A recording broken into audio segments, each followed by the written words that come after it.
Well, welcome, and thank you all for coming today. I'm calling the California Building Standards Commission meeting to order. Misty, please call the roll. Secretary Batcher. Here. Commissioner Barthman. Here. Commissioner Carson. Here. Commissioner Klaus Bruckner. Here. Commissioner Roberts. Here. Commissioner Sasaki. Here. Commissioner Winkle. Here. Commissioner Patel. Here. Commissioner Santillan. Here. Thank you. Okay, great. Thank you. Now, I'm going to ask the Vice Chair, Mr. Winkle, to lead us in the Pledge of Allegiance.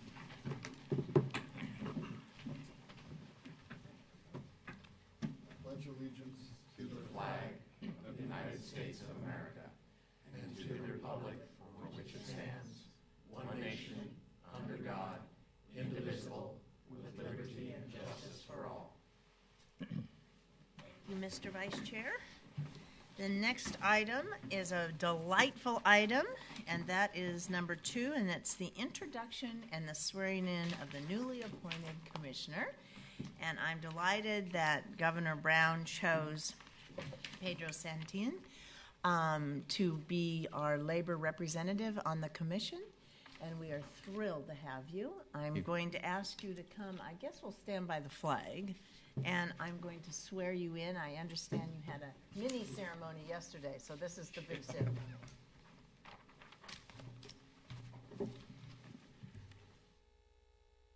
Do we have someone taking a picture?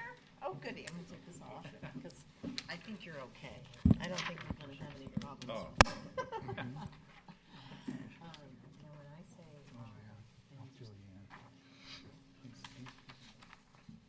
I'll try and do it in there. I Pedro Santillan, do solemnly swear do solemnly swear that I will support and defend that I will support and defend the Constitution of the United the States Constitution of the United States and the Constitution of the United States of America. and the Constitution of the United States of America. I slow down, I Slow goofed down. up. And the Constitution of the State of California And the Constitution of the State of California against all enemies, against all enemies, foreign and domestic, foreign and domestic, that I will bear true faith that I will bear true faith and allegiance to the Constitution of the United States and allegiance to the Constitution of the United States and the Constitution of the State of California, and the Constitution of the State of California, that I take this obligation freely that I take this obligation freely without any mental reservation without any mental reservation or purpose of evasion, or purpose of evasion, and that I will well and that I will well and faithfully and faithfully discharge the duties discharge the duties upon which I'm about to enter. upon which I'm about to enter. Congratulations, Thank you. Pedro. Thank you. So glad you came.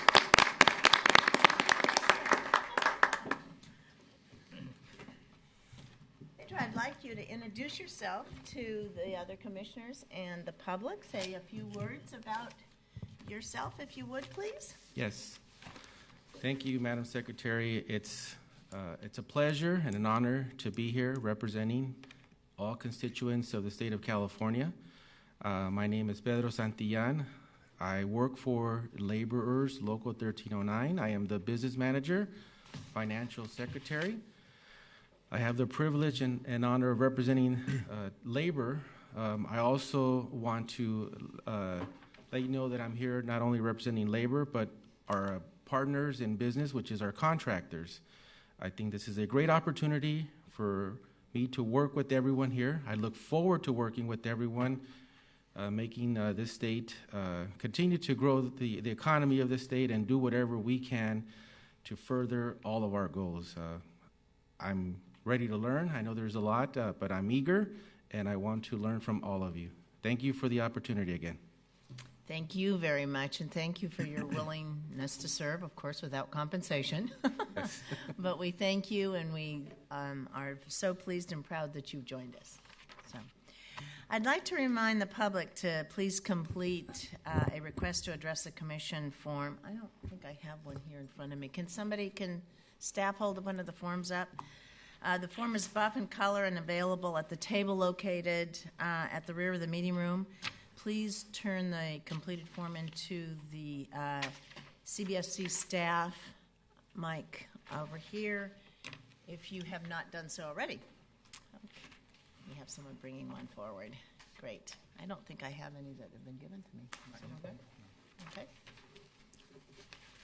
It looks like this. Okay. The next item on the agenda is item number 3, proposed emergency standards adoption and approvals regarding the reduction of water used for outdoor landscape irrigation and administrative requirements. The Division of the State Architect will be presenting proposals for the emergency building standards to address outdoor landscape irrigation in the California Green Building Standards Code, Cal Green, Part 11, and the administrative provisions in the California Administrative Code, Part 1, in support of water efficiency. The Commission will take action on these items to first consider the finding of emergency and determine whether the finding is acceptable. The Commission must either approve or disapprove the state agency finding of emergency. If approved, the Commission will then consider the proposed changes and take action to approve, disapprove, return for further study, or approve as amended the proposed code change based upon the criteria stated in the Health and Safety Code 18930. If the finding of emergency is disapproved, the Commission will take no further action on the item. Okay. Item number 3A is next on the agenda. And I see that the state architect and his faithful colleagues are already seated at the table. So I'm going to ask you to give an overview of your proposal, Mr. State Architect. Hi, Chet. Hi, thank you very much, Madam Secretary, and thank you, Commissioners. I'm not quite sure whether we need to address the emergency issue here, or can I address it as a whole? Well, we have them separated. We have them separated, yeah. It's I think it'll be- preferable to handle it in that manner. Yeah, I think it's better that we keep it in a cadence here. Okay. Because it's very important. Obviously, I think, for we've comment been. purposes. I'll go ahead then. Sorry, Obviously, we'll just do the routine twice. okay. Okay. Obviously, we've been in a very serious drought condition for I guess it's close to 4 years now. And the governor's executive order really outlined the facts that we must change the way we think about water and do it quickly. We were instructed, DSA, along with some other agencies, which I'll talk about in a moment, to initiate some emergency actions in order to start the process immediately. So I would urge you to recognize our condition as a state at this particular point and to allow us to go forward with some regulations that will make sense for the K through 12 and community colleges across the state of California. That's really what I want to talk about in terms of the emergency side. I do want to spend some time talking about the regulations themselves. Okay. Then I'll turn now to the commissioners for any discussion regarding the item number 3, which is a point of emergency. Any questions? And this is just the establishment of an emergency. Yes, Ellie? In the May meeting, when we went over this previously, was K through 12 covered in those? Yes, it was, but there's a difference, and I'll talk about it later if you'd like, or now, but there's a difference between the 4 agencies. We are not only the proposing agency, we are the enforcing agency. And if you recall at that time, and I know it was a very big meeting, we said to those of you in the commission that we would come back with the details of how we would enforce this with our clients, the school districts. And that's what we're proposing to do today. And But- he can get in the details of this is the establishment of the emergency. So when we're voting on the amendments. We have to establish whether the amendments are an emergency, not the May changes. I understand that we have a drought issue that we have addressed at the last meeting, but is this amendment to that? It's actually a replacement because at that particular time we did not have the ability, the time to actually insert all of the requirements.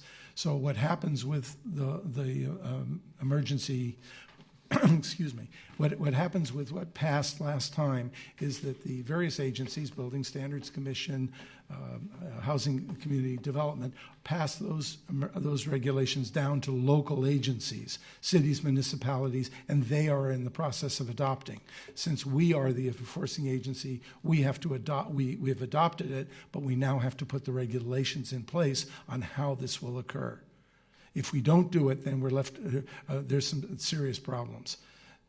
I'm sorry, I know one of my colleagues want to help me here. I'm not quite sure where we're going on this because Dennis, you want to? Thank you. I believe what we're saying is that when You you have to acted... introduce yourself. Oh, excuse me. My name is Dennis Corellis. I'm Deputy State Architect with the Division of the State Architect, and thank you for the opportunity to address you. We are looking at this, and we've discussed this with building standard staff, as we're superseding the prior emergency finding and adoption.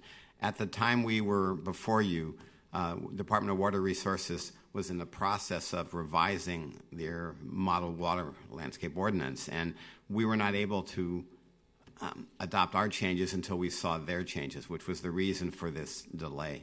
And they issued their revised amendments, I believe, just about a week ago. So we have made some additional changes that you'll see later during the meeting in response to that. And I think due to the timing of it, I think that's the need why we had to come back to you twice on it. And just to let you know, Department of Water Resources is not final either. They're not going to approve the final draft of their documents until mid-August. So this is confusing, and it is changing slightly as we go along. But we think we've got what DWR is going to be proposing. Jim, do you want to clarify anything further?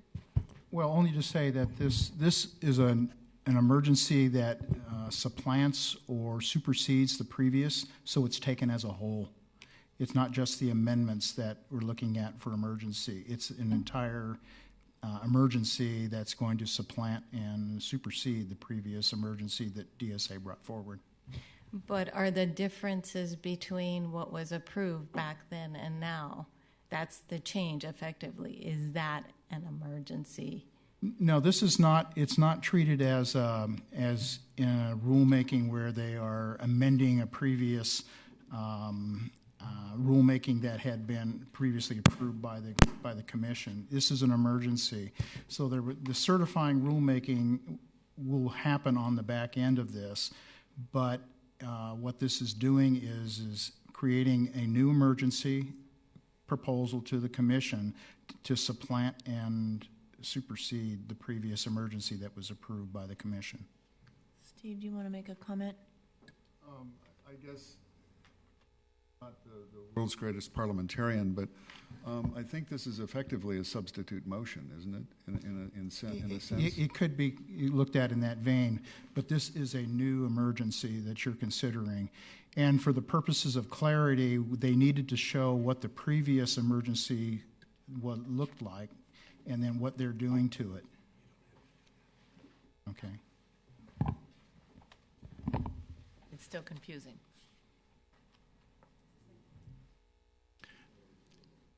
It supersedes the previous emergency. I think it's fine. I understand. Okay. Are there any other comments at this point in time on the emergency from the commissioners? Okay, seeing none, we're going to move to the public. I do not have any cards that have been presented, so I'm assuming no one that wants to come forward to comment on the emergency. Okay, so I'm going to now proceed to, are there any members of the public on the phone? You have 0 questions remaining. Okay, it doesn't seem that we have anybody on the phone. So that would conclude the public comment portion. So we'll turn to item 3AI, back over to the commissioners, and entertain a motion at this time to first consider the Division of State Architects' finding of emergency. Do I have a motion? Commissioner Roberts, motion to approve. Thank you. Second. It has been, motion has been made and seconded to consider the Division of State Architects finding of emergency. Is there any further discussion at this time by the commissioners? Yes, just Mr. one. Winkle? Basically, are we going to do this again for the next item, or does this cover both? The next item is a completely different part, and it has to do with more of the administrative and the fees that will support DSA's endeavor with the water efficiency and the plan review and such that they need to do. Okay, So, thank it's- yeah. They're separate. Are there any other questions from the commission at this time before we take a vote? Okay, seeing none, we will take a, Misty will call the roll, and please indicate by aye if you're in favor, no if opposed, and indicate if you're abstaining. Misty, please call the roll. Commissioner Barthman, Aye. Commissioner Carson, Aye. Commissioner Klaus Bruckner, Aye. Commissioner Roberts, Aye. Commissioner Sasaki, Aye. Commissioner Winkle, Aye. Commissioner Patel, Aye. Commissioner Santillan. Aye. Thank you. Okay, it's a unanimous vote from all the commissioners who were present. Thank you, Misty. So the vote is unanimous. Thank you all. The finding of emergency is approved, so we will proceed to the next item. Item 3A, II, is open for the commissioners' discussion, but please present that first. Sorry, I skipped ahead of myself a little bit. Chet, would you like to present the next item, please? Thank you. Yes, to just refresh everybody's memory, Department of Water Resources established statewide regulations which were referenced in the Cal Green Code. They are in the process of modifying those regulations in a number of ways. One way is that the Model Water Efficiency Landscape Ordinance, sometimes called MWELO, which I insist is not a Mexican food, it is an actual law, is really kind of a structure or a formula for defining potential water use on sites. And part of it also is, and this is always a tongue twister, the evapotranspiration adjustment factor. If you can say that, you're Say really it fast. good. Yeah. And I'm sorry to the person that's trying to run this on the video. That is kind of a key element in the formula, and they're in the process of formalizing that. It also affects, what their changes also affect what I'm going to call the hardware, the sprinkler heads and things of that nature, as well as the metering requirements for all landscaping. DWR has held a variety of outreach meetings, and they're in those final negotiations and approval, and that should begin in August, as I said earlier. At the governor's request, 4 agencies were asked to prepare emergency regulations, the ones that you passed on May 29th and became effective on June 1st of this year. The Building Standards Commission, your commission, which is responsible for the Green Code, amended the Cal Green Code for new commercial and new public buildings. And with an ETAF, that's the Aviva, whatever it's called, I never can say it right, so bear with me, of a 0.55, which was a decrease from 0.7, which was in the code originally. I believe that that's going to be adjusted to 0.45 by the Department of Water Resources in their final regulations. That's what it appears to be. The Housing and Community Development Agency, HCD, amended their part of the Cal Green Code for new residential buildings to an ETAF of 0.55, and we believe that those DWR regulations are going to concur with that and it will remain at 0.55. OSHPD, the Office of Statewide Health Planning and Development, really does not, and I was surprised, I didn't really realize this, is not responsible for anything outside the skin of the building. And that's really done by their local agency. So if I understand it correctly, the OSHPD is going to require approval by the outside agency, the local agency, before OSHPD gives approval of their projects. That's my understanding. We need to probably check And that. those local agencies would be counties. Cities, counties, Cities et and cetera. counties, just Right. to City, clarify. Sacramento, et Yeah. cetera. DSA had not previously adopted the Cal Green Code. And what we decided to do in this particular case is adopt the modified or the amended Cal Green Code that the building standards have put together with a different ETAF, and that is 0.65. And our rationale for that is that, especially in urban districts, this is the only time that youngsters, children, et cetera, have an opportunity to sit under a tree, to be involved with nature, et cetera. And we felt that they had a special we have a special responsibility to provide that. Excuse me. The regulations for commercial and public residential buildings are enforced by local agencies, as we talked about earlier. But as we said, DSA is the enforcement agency for K through 12 and community colleges. And we did not have the time to develop full regulations at that first submission. It was just very difficult. Now, prior to this, we have to understand and recognize, prior to this, there were no regulations or oversight for landscape irrigation. And this was very different for us as DSA and for the school districts themselves.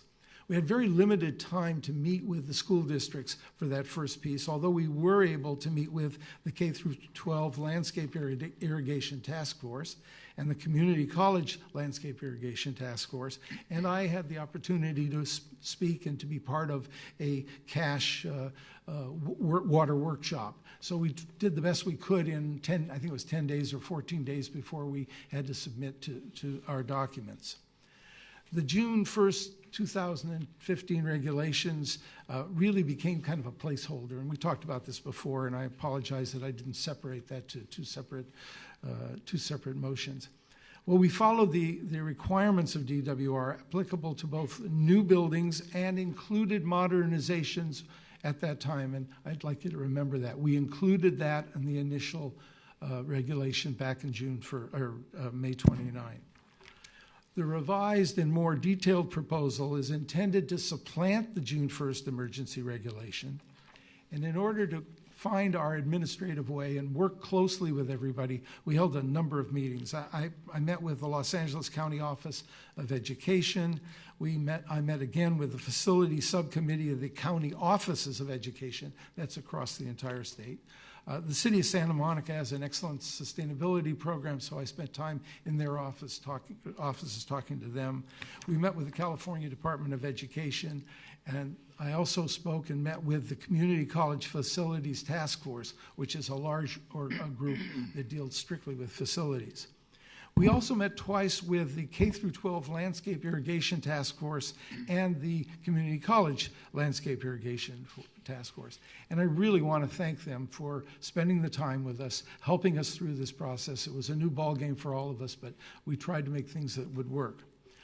I developed a series of first guiding principles when we had our meetings. And the first goal was that our goal was saving water across all the districts. It wasn't about one campus or one building. It was about the entire district. And it wasn't about turning the valve off on the water. I mean, that's something that the water companies are requiring them to do, and they're doing it. It was really about changing all of our visions, especially the educational areas' vision of what landscaping should be in California. That we're different. It's now we have to face the fact that we don't have the water. We have to look differently, and it's about long-term reduction. And if you'll excuse me for a second.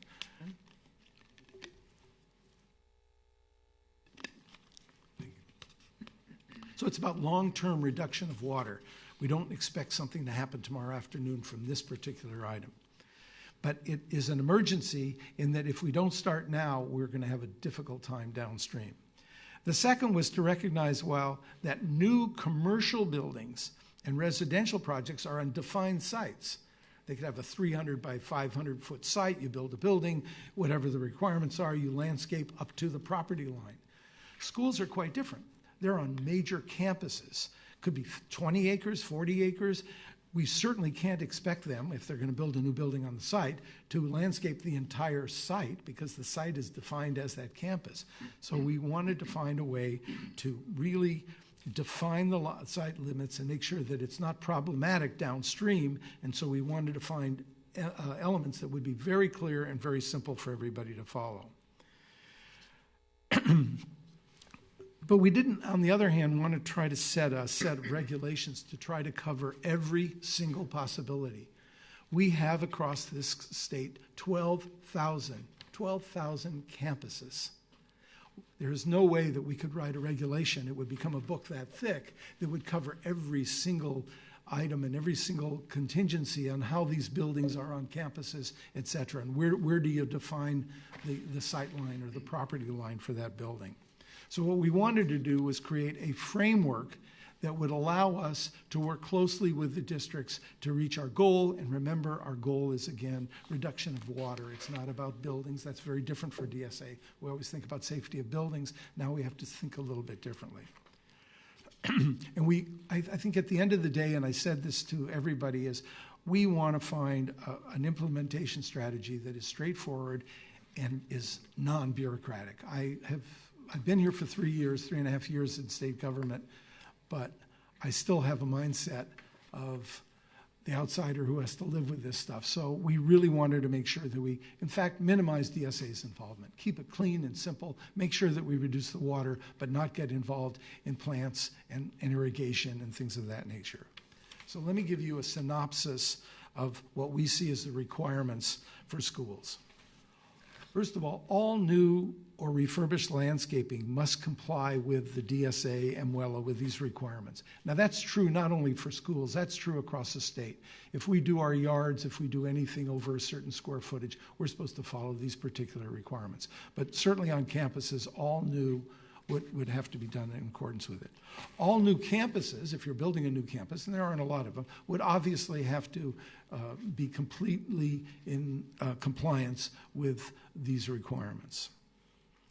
Playing fields, educational gardens, and other similar educational spaces are designated as special landscape areas, and they have a lot more freedom. They're subject to some restrictions, but in general, they can maintain those playing fields for soccer or football, educational gardens, things of that nature. They're separated from what some might call ornamental landscaping. I don't like that because I think landscaping is more than ornamental. It's really part of the educational process. But the focus here is on that set of landscaping. The June 1st emergency regulations included modernization or alterations as a trigger for required landscape refurbishment. But after meetings and consultation with both K through 12 and the community college folks, we excluded those modernization projects because we believe they would be too difficult for us to handle and too much of a burden on our on our clients. So we mutually agreed that we would leave that particular portion out.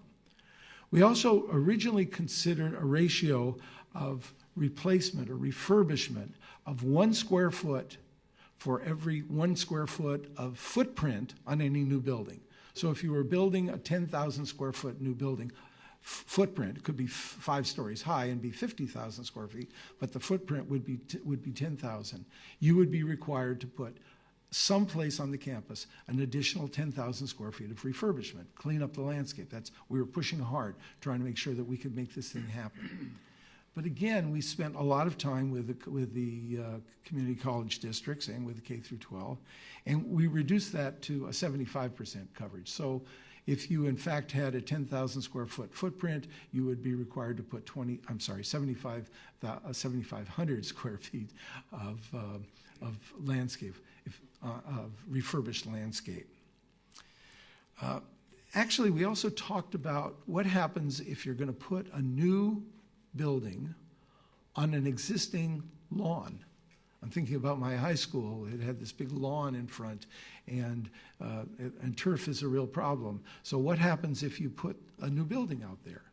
Well, we decided that doesn't make sense. They're already eliminating 10,000 square feet or whatever it is of landscaping. So therefore, there would be no additional requirement to do their landscaping someplace else. So that came out of discussions, again, with the community colleges and the K through 12. We also just came to the conclusion that if you're going to build a new building someplace on an existing campus, we wanted to give them the option of doing the refurbishment anywhere on the campus, because again, it's about eliminating water or decreasing the use of water. We don't care where it is, just decrease the water. And from there, we moved to the point, well, what if they want to do it on another school in their district? And as far as we're concerned, we think that still meets that objective, the objective set down by the governor's executive order, and by what I think all of us really care about, which is reducing water. So you have the ability to do it on the other end of the campus, because that's an area that you, for whatever reason, a campus wants to make a change, or put it onto another campus if they chose to. We also concern ourselves with, what about those standalone landscape projects? They're going to come in, they're going to re-landscape in order to cut out their water. They have no building program going at this particular point. What do? Let's say they're going to, again, put in 7,500 square feet of new landscaping in order to reduce their water. We determined that we could, what I'm calling it, bank it or give them credit, so that the next time they want to add a building, 5 years from now, 3 years from now, or a week from Tuesday, they could, in fact, take that credit and use it for another building. Again, the goal here was to help develop a system that everybody could live with and that was not trying to force something down people's throats. Finally, we were very concerned about the process.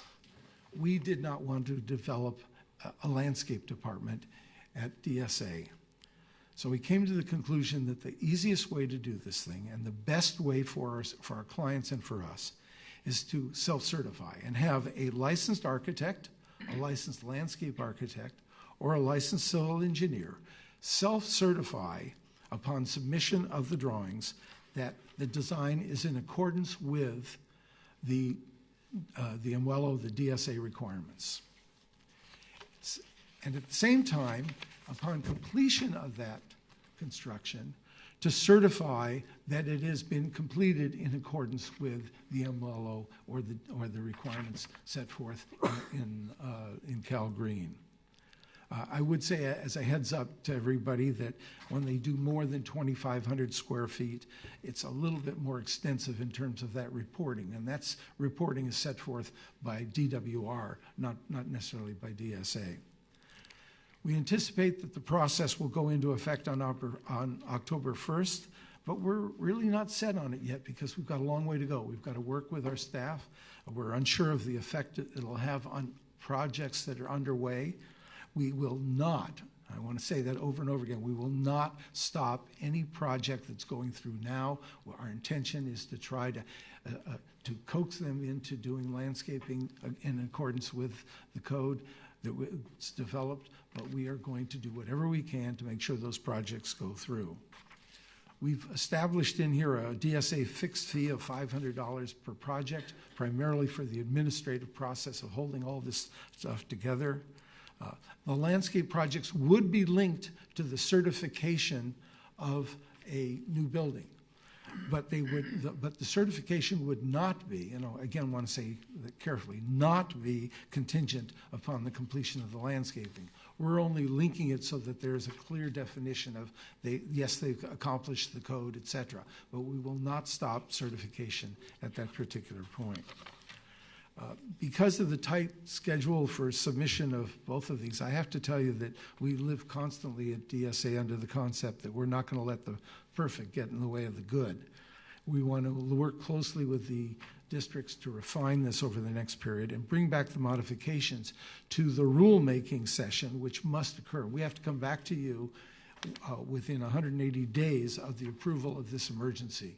So at that time, we will come back, hopefully, with whatever modifications that we have and strengthen the regulations even greater. We also have at this time some modifications to the actual document that you have in front of you. And I'm going to ask Dennis Corrales, the deputy, to present those. They're minor, but they are important. Which Thank you, document, are you talking about the fact sheet? No. The proposed amendments? Okay, fine. Modifications. So it's the proposed amendment sheet that you have in front of you? Okay. Like us to talk about Part 1 and Part 11, or just Part 11 right now? Part 11, Just okay. part And 11, we can so come we back break to the it. ones, Right. okay. That, you'll find this on the page number 2 of the proposed modifications. And again, the first one deals with the definition of the special landscape area. As Chet mentioned, we were in the process of awaiting water resources revisions for their code, which includes the definition here. And we felt it was necessary to tailor this definition to suit, as Chet mentioned, the special functions that schools perform. So you'll notice that on the very first part, you'll see the language that was in your proposal. And then right below that, we have a new definition or an amended definition. And I'll read that to you. For public schools and community colleges, special landscape area means an area of the landscape dedicated solely to edible plants, planting areas used for educational purposes, recreational areas, areas irrigated with recycled water, water features using recycled water, and where turf provides a playing surface or gathering space. And that is the change from what you have in the original package to what we're proposing right now. It's a clarification tailored for schools. Okay. Dennis, I have a question. Okay. Gathering space has not changed from that remains the same. Has that ever been defined, to your knowledge? Has anybody asked for a Well, definition? our definition would be an amphitheater. If a Okay. campus has an amphitheater that's all grass, we certainly can't turn around and make it cactus. So that's the purpose I could see there. where somebody that was perhaps stretching it a bit could say the campus was a gathering place, you know. So just a point of clarity. We would work with them to disabuse them of that notion. Okay. Great. Okay. Thank you. Okay. And I know that's not a change, so Correct. just All right. forgive me on that. All right. And the second part, we basically talk about this is the basic requirement here. And we are just redefining this so we make it clear that we're adopting the MWELO except for the fact that we are changing the evapotranspiration adjustment factor, the ETAF, and we say it shall be 0.65 and the additional water allowance of 0.35 to come up to the one that the ordinance requires. And it's kind of a tweaking of that language to make sure that's clear. And with that, if you have any questions, I'd be happy to answer them. Just as a comment on that, we want to make sure that we are in line with the Department of Water Resources language because we don't want any conflicts downstream, or as few as possible anyways. Okay. Yes. Nicole. Splitting hairs, but just for the record, shouldn't the planting areas used for educational purposes be underlined in the proposal because it's new text? Because it's an amendment from what was in previously and also an amendment from the Water Resources. That's a minor point, Okay. but that's just a procedural question. But the other question I have is, I don't have any problem. The gathering space could be an interesting bit of creativity for a landscape architect or an architect. But the real question I have is, where in the text of the code does something point to the definition? I haven't found it yet. If you go in this, our code basically says go see the MWELO for all your technical requirements, the documentation package requirements, the certificate of completion. That's set forth in the MWELO, which is multiple pages. I don't know if you have an opportunity to look at it yet. I have, but I didn't. By referring them to the MWELO, and that we say comply with the MWELO, except we want your evaporation transpiration factor to be 0.65. The MWELO sets it forth as, I think, as Chet mentioned, it's going to be 0.45 for commercial facilities. But is the special landscape area referenced It's defined in there. You're right. They refer to it extensively about what you Got it. do Okay. for that. Yeah. So, but the reference will take care of it, and okay, That's that's all I correct. needed. Thanks. As a side comment, as an architect, Steve, you and I probably hate the fact that we have to go from Building Standards Commission things over to another section. But unfortunately, that's the way it is, and we don't want to duplicate it because then if there's a change, Got it. we have a problem. So that's why we're doing it. That answered my question. Thanks. Thank you. Chad, I know we jumped in. Were you completed Yes, with your I'm fine. presentation? No. Anything more, Dennis? I'm just for questions that you may So have. then we are open for other questions. Yes. I have a couple of questions. Commissioner Sasaki. First, on Chapter 1, Administration, under Application, which is on page 1, That's you struck the word alterations. Is that correct? Mr. Sasaki, we're discussing, we'll be discussing that one next. We're on part 11. We're part 11, which is on the back at number 3 on that fact Okay. sheet. Yeah, sorry. All right. Yeah. So hold Anyway, that what- thought. I will. Okay. Hold that thought. Are there any, again, we're on number 3 on the sheet, which is part 11. Are there any other questions of the commission? Yes. Hi, Commissioner Carson here. And I guess I'll preface my question by saying that understanding that it's an emergency regulation, so there's probably not time to do a ton of analysis, but I was wondering if anybody has any sense of sort of the cost-benefit analysis of this in terms of, how much water is projected to be saved versus what the fiscal impact to the entities that need to comply with this would be. Good points. The standards are really being set by the Department of Water Resources. And I'm assuming, and I know that that's a dangerous word, but I'm assuming that they have done those factors because we're adopting it. The only thing we're changing, and we're actually loosening it a little bit by going to 0.65, is the ETAF. I don't know if I'm answering your question, but Right. I'll take that so that those questions have all been considered in another context by the Department of Water Resources. I guess that's Well, we have done for example, we looked at a prototypical project in Fresno, and the conversion or the rehabilitation of 5,000 square feet of landscape that's in turf now, for example, would have saved about 110,000 gallons a year of water.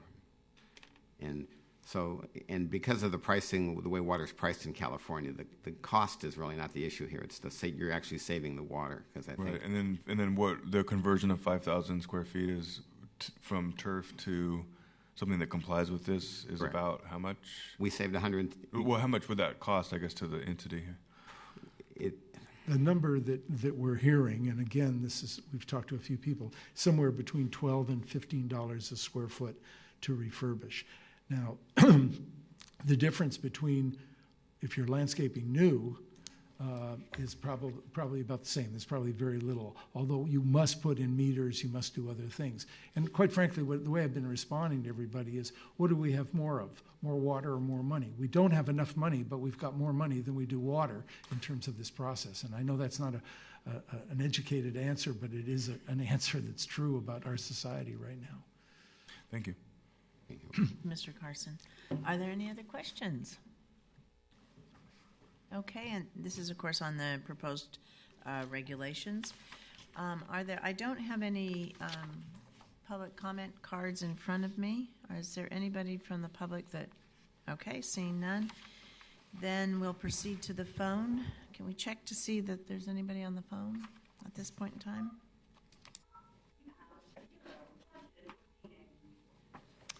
Okay, so it appears that there's no one on the phone.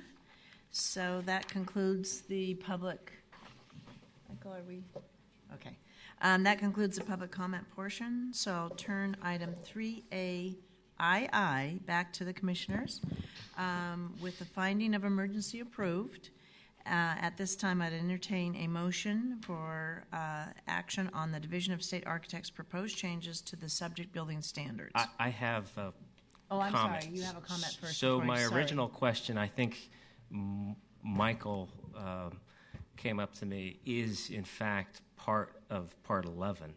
So Oh, I'm sorry. Did we cut you off? Yeah, let me clarify. Commissioner Sasaki's question was to the administrative chapter within Part 11, not the administrative code. Okay. So Oh, there's okay, one sorry. section at the beginning of Up too the soon. package. Yes. So before you make the motion, you may want to discuss Yep, that. let's go back Thank you. and please ask your question, Okay. and we'll get the response. Sorry all about right. that. So under application, it's you have struck the word alteration.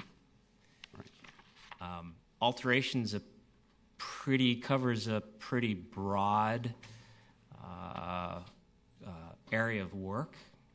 So I'm most familiar in the California Building Code with Chapter 34, which is the chapter on existing buildings and structures. Alterations plays a big part in that chapter. We have we can repair things, we can alter things, and we can add construction. Mm-hmm. It seems to me that striking that word alterations limits the coverage of these regulations substantially. And I'll give you an example. You have landscaping at a community college that's existing. Someone proposes to alter a portion of that landscaping, meaning change it.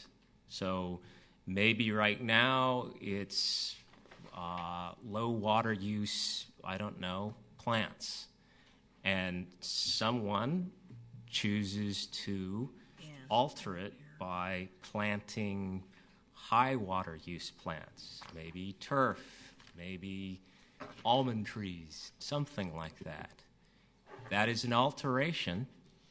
And if I was a design professional, I would read this and I would go, oh, that alteration doesn't come within these guidelines because it's an alteration. I'm not adding new landscaping to an existing construction. I'm altering it, and it was specifically struck, or rather the wording is not there.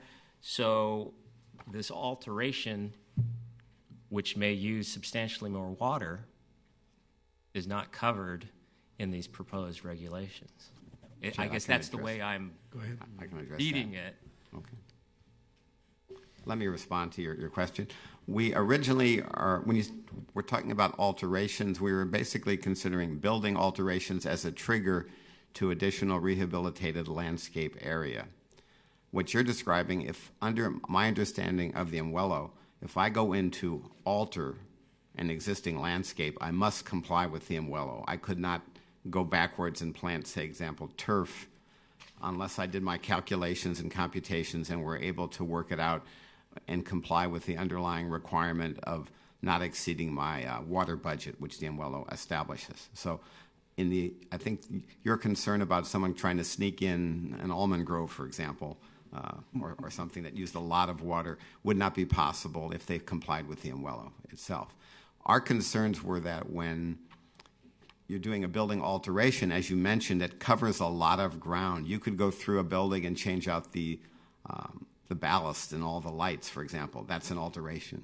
You could go through and totally renovate a classroom wing. That's an alteration also.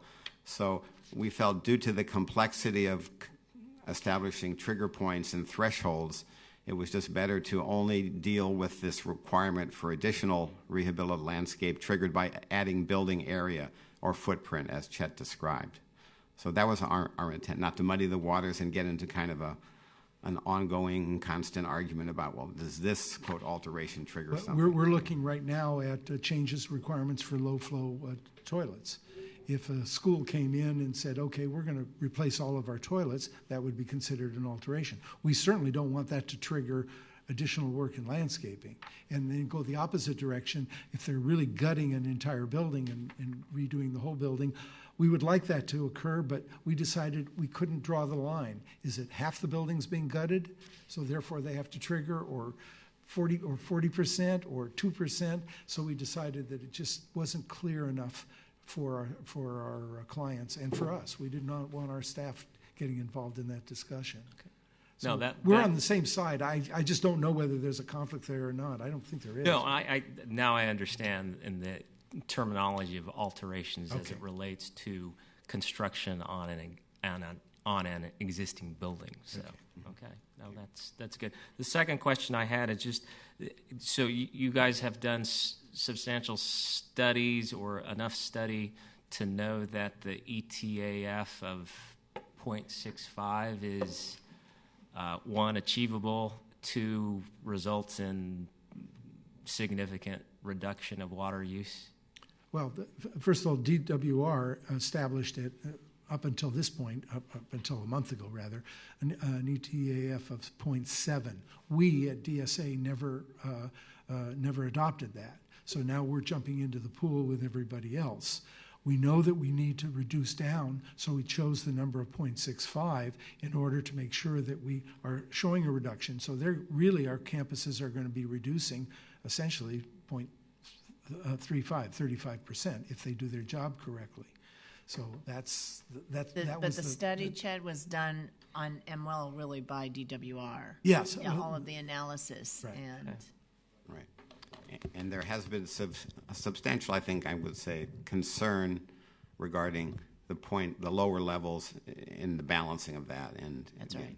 So we're trying to maintain the functionality of the school programs, the outdoor, as Chet mentioned, the outdoor areas as part of educational gardens, teaching areas, sports areas. So that was our justification for the slightly higher factor at this point in time. Good, thank you. good. Okay. Are there any other questions at this time from the commission? Okay.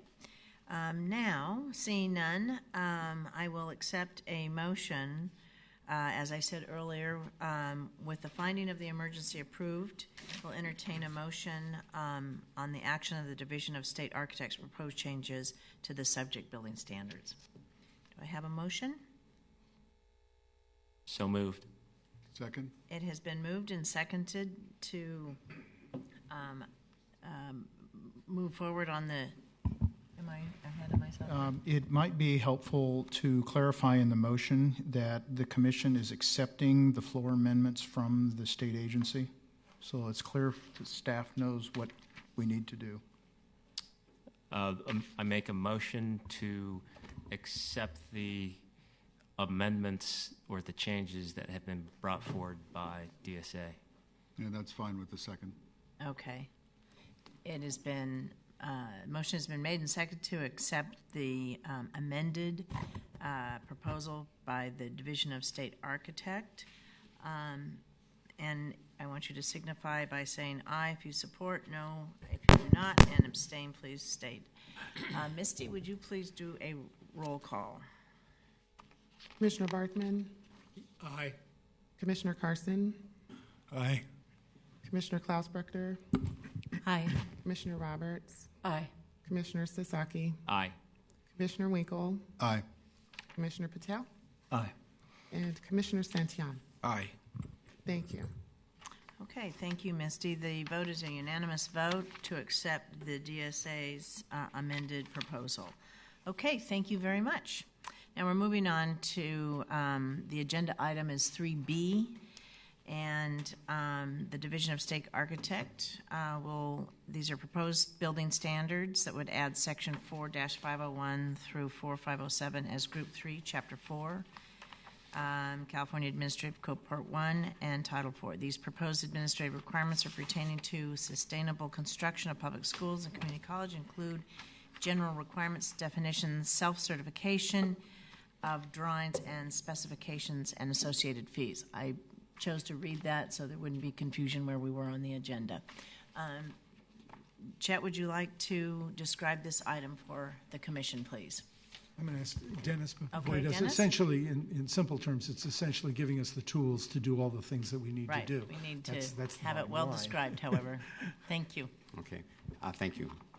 This is, as Chet mentioned, the California Administrative Code Part 1.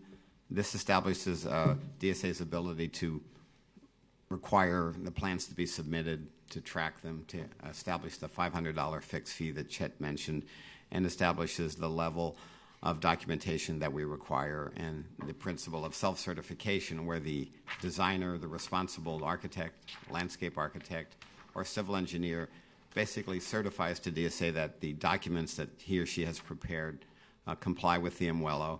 And then at the completion of the project, they also prepare the certificate of completion that's required by the MWELO and submit a copy to DSA, which certifies to us that the the work has been done in compliance with the MWELO. And it was our intent, as Chet mentioned, not to establish a program of landscape architects to review in all the various technical detail. We are relying on a design professional under their license to comply with the requirements and to certify that even if there have been changes from the design documents, the final construction will comply with the requirements. And with that, we've made a couple of modifications in the sheet that we handed out to you on the page 1, and I can go over those now if you like. Let's wait, because again, like All right. we did before, we're establishing it's a little confusing. We're establishing the emergency, and we'll go back to the actual details of the change, or the proposed change. I know, it's confusing. Okay. Thank you. Thank you. Are there any questions of the commissioners on again, establishing the emergency? Okay, seeing none, we'll take any questions or comments from the public. I have no cards, so let's move to the phone, please.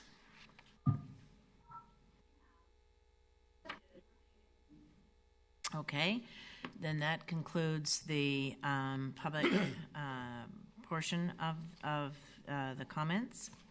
I guess we'll now proceed to, let's see, we're now on, proceed to the 3BI, okay. Okay, that concludes, okay, we're going to, sorry, I'm confusing myself. So we'll turn to 3BI, back to the commissioners, and entertain a motion to first consider the Division of State Architects' finding of emergency. Commissioner Roberts, I move to concur with DSA for the finding of emergency. Thank you, Second. Commissioner Roberts. Is there a second? Commissioner Carson, second. Okay, we have a motion and a second to accept the Division of State Architects' finding of emergency. Can you please call the roll, Misty? Commissioner Barthman, Aye. Commissioner Carson, Aye. Commissioner Klaus Bruckner, Aye. Commissioner Roberts, Aye. Commissioner Sasaki, Aye. Commissioner Winkle, Aye. Commissioner Patel, Aye. Commissioner Santillan. Aye. Thank you. Okay, the vote is unanimous to accept the Division of State Architects' finding of emergency. Thank you all. Okay, we are moving on to item 3BII, and I'll now turn to Thank you. Dennis to complete his comments. All right, thank you. In item number 1 on the modifications to the proposed amendments that you have before you, DSA was concerned during our discussions with the stakeholders that development of these documentation packages might be an impediment to projects moving forward. So we are modifying our language by basically providing additional time and not requiring the documents to be completed prior to the award of a contract, as we normally do with our structural safety type things. In this, see, we're striking the words before awarding a contract. So we're basically saying that the documentation must be complete and to us prior to the start of construction. And that's the modification you'll see before you in item number 1. In item number 2, this was language that was drawn in haste from our structural safety provisions. And again, because we are not going to be doing change order review, change document consideration, this language was inappropriate. So we are striking these two provisions, 4-511 and 4-512 in their entirety from the proposed amendments. And if you have any questions, I'd be happy to answer them. Okay, thank you, Dennis. Are there any questions from the commissioners? Yes, Mr. Winkle? Is the text, are we just talking about the modification of the text, or can we speak to the text as it's proposed? Whatever Okay. you choose. Yeah. Just first thing, I guess, A4, 511 and 512, you're proposing to strike completely. That's correct. Okay, thanks. Then the other one is in the original text under 509, paren little b. It says the architect of record, a licensed landscape architect or civil engineer. Do you foresee any difficulty? I mean, I would think that it should be the landscape or the civil engineer of record as well. If you're self-certifying, you're certifying that the drawings you worked on for that project. Do you consider that a loophole, the A? I mean, the way this is worded is I could certify the drawings even if I didn't prepare them, which seems sort of backwards. Yeah, you're absolutely right, Steve. That was not our intent. And No, and it's our general understanding an architect ends up having lots of engineers or landscape architects work for them. But Correct. as the architect of record, they end up being responsible for it, even though another engineer, they overstamp them. So you'll have a situation when you almost have two people responsible for it, in a sense. Yeah, I mean, this is sort of, could be seen as either or both and. I'm not sure quite how you, I'm splitting hairs on this one. The question of would you entertain the architect, licensed landscape architect, or civil engineer of record as wrapping it all up? yeah, I think so. I think that's Absolutely, appropriate. yes. Sure. We would be happy to make that modification if the commission directs us Don't to. That was our intent. I'm trying to clarify it. I don't want to mess with it. That's great. I mean, that's our intent. Okay. So when we get to that, I'll propose that amendment. That amendment, sure. Okay, thank you. Okay, are there any other questions or comments from the commission? Okay. Seeing none, are there any members of the public that would like to comment at this time? No cards, okay. Let's proceed to the phone.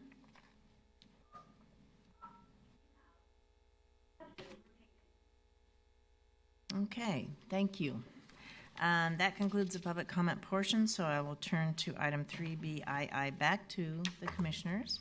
With the finding of emergency approved at this time, I'd entertain a motion. Move approval, Barthman. Second, Commissioner Winkle with an intent to make a minor amendment. Make that amendment now. We go ahead and vote. Accept that. Okay. Okay. In section 4-509, paren small b, in the material submitted to the commission originally, I propose to change architect of record and A, et cetera, to read the architect, licensed landscape architect, or civil engineer of record will self-certify and so forth. Accept that. Okay. It has been proposed, I'm not going to reread that. I think it's clear on the record. The motion has been made and seconded with the amendment as stated by Vice Chair Winkle. Is there any further discussion? 507 rather than 509, or did I? No, it's 509 of the original package. 9 in the original package, in the amended original package. There's a lot of paper floating around. Oh, okay, sorry. Okay, it's 509, correct? Yeah, it's on, in my document, it's on page 3 of the 7-3-15 amendment to the package, kind of under Article 3. So Commissioner Patel, I just had a comment. There's a definition of self-certification as well. That the same issue? Yeah, that would match it. Yeah, did you want to change that as well? My intent is to match them, yes. Chet, good, okay. Thank you. 507 and 509. Yes, So it's a that's correct. self-certification That's is correct. added. Yeah, I meant the language to be parallel. All right, so essentially we're adding licensed architect of license or civil engineer of record, correct? Yeah, it's architect, comma, licensed landscape architect, comma, or civil engineer of record, and so forth. And that would be the same in both the definition and the text. So that is the amendment. No, I did. I said Chet, agree. Absolutely. Can you say on the record? Yes. Yes, that's. Okay. I can't have just a nodding of a head. I'm hearing. Okay, thank you. So the motion has been made and seconded with the proposed language as just stated by Vice Chair Winkle. Is there any further comment or question? Okay, with that, We will do a roll call vote. Misty, could you please call the roll? Commissioner Barthman, Aye. Commissioner Carson, Aye. Commissioner Klaus Bruckner, Aye. Commissioner Roberts, Aye. Commissioner Sasaki, Aye. Commissioner Winkle, Aye. Commissioner Patel, Aye. Commissioner Santillan. Aye. Thank you. Can I just ask for maybe a Clarification? clarification? So under the definition on 507, Uh-huh. It says self-certification shall mean a registered architect. The word a, I'm wondering if we should change that to the, because we have added that word civil engineer of record. When I read that under the definition a registered architect, it seems like it could be anybody, not necessarily the architect of record. And so Yes. if we go to 509, the wording there is actually, it says the architect, all right. We have an A there as well, too, so. I took the A out. I mean, anyway, maybe that's not an issue, but when I do see the article, the word "a," Yeah. it seems to me. I took the A out. Oh, okay. When And you restate. my intention was to make them parallel in the sense of that self-certification should mean, I think what we need to do is a registered architect, landscape registered or civil engineer of record would go in the definition. That was my intent. And the of record And- relates to both the architect and the civil engineer. It could be any of them. Okay. It would be A, you only need one, you don't need all three. Right. You need either an architect, a civil engineer, or a landscape architect of record, meaning they worked on the project. Okay. And then the intent of the correction to Part B was that I took out the A, is it says the architect, licensed landscape architect, or civil engineer of record.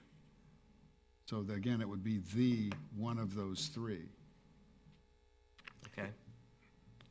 I think if you read them together with the definition, I suppose it could be misconstrued, you need all three, but I think if you look at them together, my intent was that somebody couldn't just plan shop, you go into the document signing business as a landscape architect. Right. I think it's parallel and I think it works. But I think that you raise a point, I think the critical thing is of record it has to be in the self-certification in the right order. They got to match. Mr. Okay. Sasaki, Yep. are you That's fine. satisfied? Okay. Good point. State architects, good too? Yeah, we're fine. We're good. Okay, all right. Thank you all. That's No very, nodding. very helpful. The next item, of course, is the future agenda items. Do any of the commissioners have any items they wish to place on the future agenda? Okay, seeing none. Does anyone from the public at this time wish to place anything, address any other items before the commission today? Okay. Lan, please check the phone to see if there are any commenters on the telephone.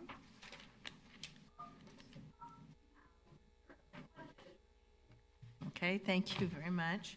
That ends the public comments. Are there any other issues, I should say, that the public would like to place on the agenda? Okay, I appreciate that. We'll now take. No, they don't have anything. I think we are ready to adjourn. Madam Secretary, if I could just take a moment, I really want to thank all of you for coming in to do this, and I know it was difficult to come in for one item on a special timing, but thank you. It's really important, and I think that it's going to help us as a state. So thank you. Well, I for want all to your time. thank the Division of State Architect. This has been a tremendous amount of work that you all have put in since the governor's executive order was first published, and you know how critical this is. I mean, the governor is literally at the Vatican talking today about our climate issues, and really not only speaking to his fellow citizens of California, but to the world. This is critical, and I appreciate how much work because you still have your day jobs, I think. So you've been doing a lot of work on water along with your day jobs. We're drowning. Yeah, you're drowning, no pun intended. I meant to say that earlier when you said you were jumping into the pool. At any rate, thank you and the staff and all your hard work. Appreciate it very much. Yep.